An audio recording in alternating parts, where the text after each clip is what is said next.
Hey everyone, welcome. I'm Matthew Rollins and this is my channel.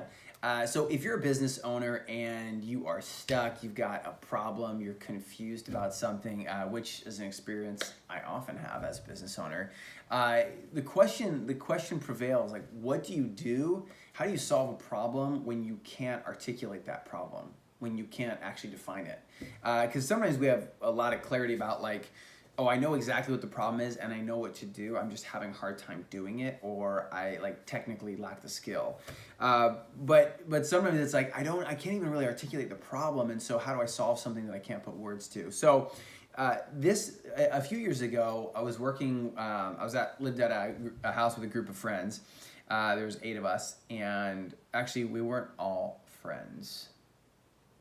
Make that part clear. But it was like a community house, and we were friends enough. Yeah, whatever. So I don't know why that's cracking me up. It is. Okay. So I was working with one of my housemates who was a friend, and we were talking. We were talking about he was really skilled in a few different areas, but he's trying to figure out. He kind of wanted to start this business to help people and use the skills he had to work with them. But he was like, I don't quite know how to piece it together. I've thought about this and that, and so he was kind of stuck. And so we started by. So I'll tell you the process we went through. We went through this process, and we started looking at it from different angles and writing it out. And at the end of it, he was like, man, I have so much more clarity about my giftings and what I'm about and where I want to go. And so really the process we went through, and I'm hoping this helps. I'm hoping that you can find a friend or someone to do this with you, because I find I can be a verbal processor, and I can do that alone through journaling. But sometimes it really helps to have someone as a sounding board to mirror back and selectively pull what you're saying and help guide the process. So I'm gonna share what we did. Hopefully it helps you. So we started with like the thread. I call these whiteboard sessions, because you have to start with a blank slate and you just start to whiteboard it out.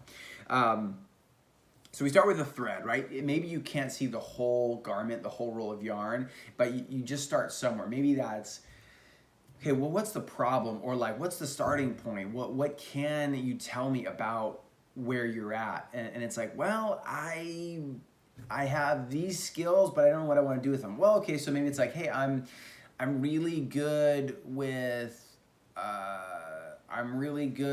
like helping people coach tennis, but I don't know. I don't think I really want to do a traditional coaching business. So, and I have these other skills. I don't know what to do with it. So we started going down this path of we use like an inquiry-based model. So we take an exploration.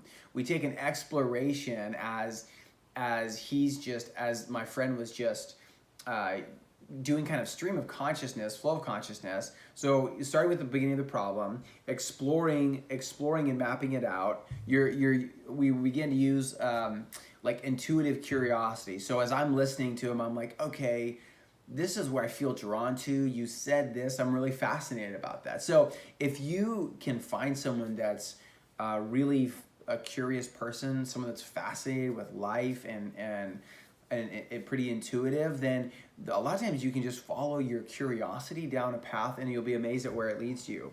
A couple of the few other things that we used was I would just listen to the key words that he would say. So I started with my sorry guys. I started with my coloring pencils, like just drawing some pictures and writing keywords, and so it's interesting the words that are really vivid or poignant, the words that are really colorful. It's like, oh, that was you said this word. I don't know, insert word. And you're like, that was really like interesting. I was really like painted a picture. Tell me more about that word. Or words that repeat themselves. So word repetition, where it's like, hey, you said that word 6 times in the last 5 minutes. Like, that must be a really important word. You tell me about that.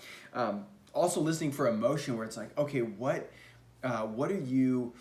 Where is there's a really strong emotion coming through. Not so much what they say, but they're really angry about this, or this really makes them sad, or they're really passionate about this. So when you're stuck and there's as a business owner, there's a problem, there's something you need to solve, finding someone and going through the process where you are able to just start talking about it, and they're fascinated and curious about you and your situation, and they're listening for keywords that you say, words that stand out, that pack a punch, that are colorful and paint a picture, and words that repeat, and they're listening for where there's emotion.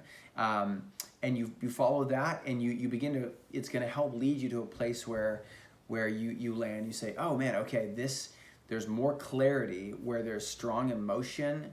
That's where you're going to find your clarity, and where there's potent words, you're going to find more clarity. So I hope that helps.